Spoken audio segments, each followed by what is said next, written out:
Biography of Saint Angela Merici, Virgin. January 27th Feast Day. 1474 to 1540.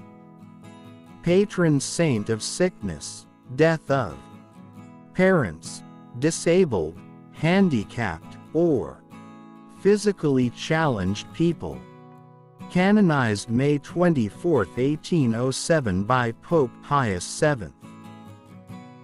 My very own sisters, it is necessary that we be vigilant, and so much more so, as the undertaking is of such importance, that there could be no greater, in which lie our life and well-being, and in which we are called to a life of such glory that we are spouses of the Son of God, and will become queens in heaven. Prologue of the Rule of the Company of Saint Ursula. Angela was the youngest of 5 children born to her virtuous and faith-filled parents. She was born in the town of Desenzano in northern Italy. Shortly afterward, her family moved to a farm just outside of town where Angela was raised. Angela was well trained in the Catholic faith as a youth. Each day, her father would read to the family about the lives of the saints. From the Golden Legend, flooding little Angela's mind and heart with a desire to imitate them. As a teenager, however, tragedy struck her family not once, not twice, but 3 times. Angela's father, mother, and sister all died within a short period of time, leaving Angela and her 3 brothers orphaned. After the deaths of her parents and sister, Angela and her youngest brother moved to the town of Salo, about 15 miles north of Desenzano, to live with their uncle, her mother's brother.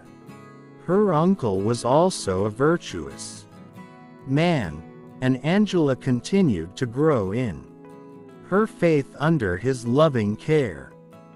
Around the age of 20 or 22, Angela joined the Third Order Franciscans, the lay branch of the larger Franciscan order.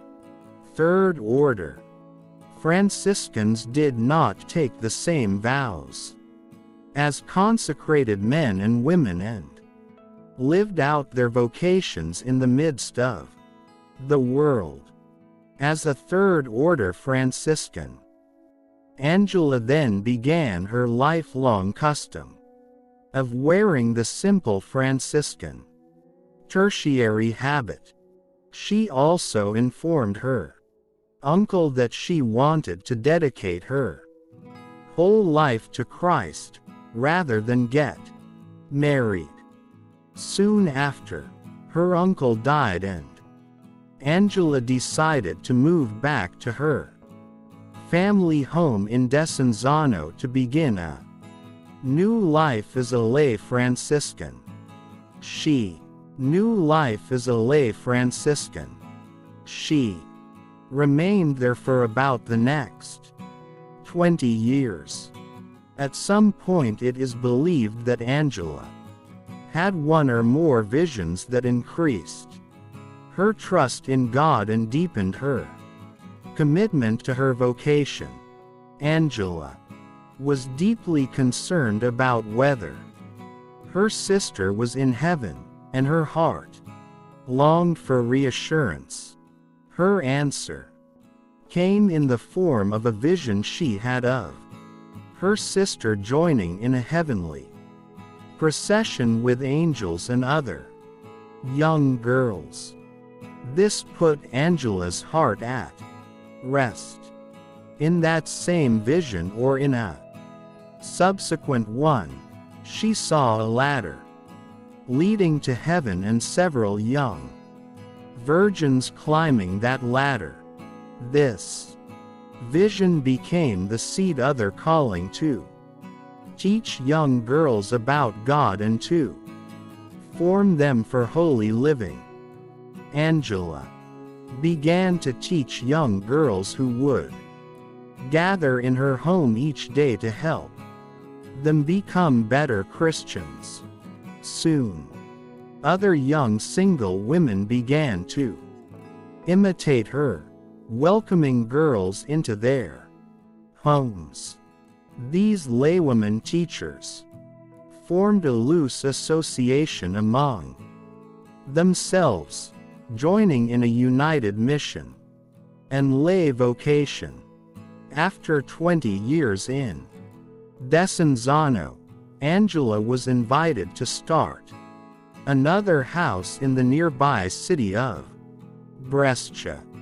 In Brescia, Angela became well known and well loved by many, especially by young women in need. She counseled many, including former prostitutes, the upper class, the poor, and all who sought her guidance.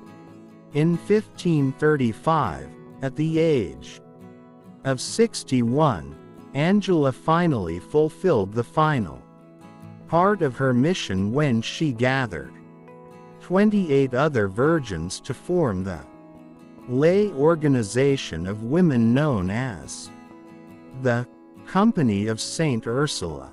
Saint Ursula was a fitting patron for them, since she was the patron saint of schoolgirls. The Company of Saint Ursula was the first secular institute for laity in the history of the Church. For women at that time, the only two options they traditionally had were either to enter marriage or to join a cloistered convent.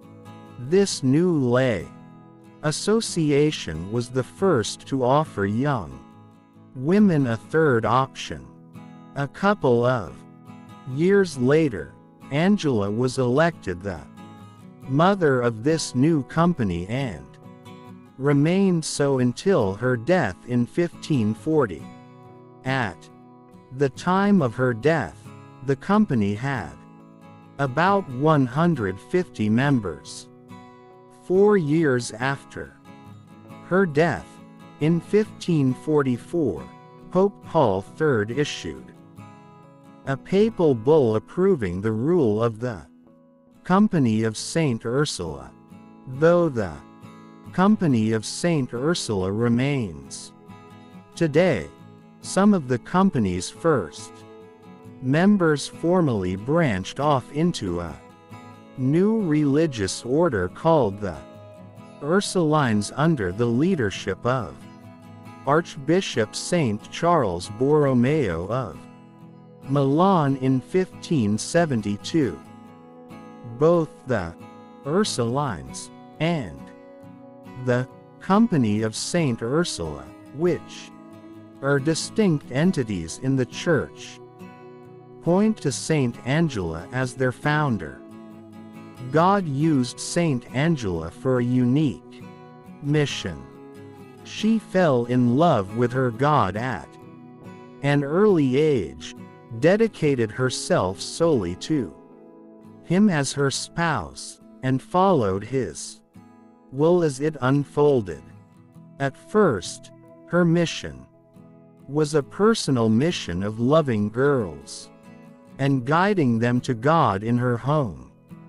Eventually, God expanded that mission and enfolded it into His church. God does not call every person to start a new movement within the church or to spark the beginnings of a religious order, but He does call us all to see the needs of those around us and work to meet those needs with love and Devotion. Saint Angela saw the need to care for and teach young girls. Ponder the needs that are present around you, and in imitation of Saint Angela, offer yourself to God so that you may help meet those needs in accord with God's divine will. Prayer. Saint Angela, you fell in love with God at a young age and fostered that love through hard times. After losing many within your beloved family, God gave you new spiritual children to care for as a spiritual mother. You embraced that calling, and much good fruit was born in the church. Please pray for me, that I may learn from your example by caring for those whom God has placed in my life, devoting myself to serving them in accord with God's perfect will. Saint Angela, pray for me. Jesus, I trust in you.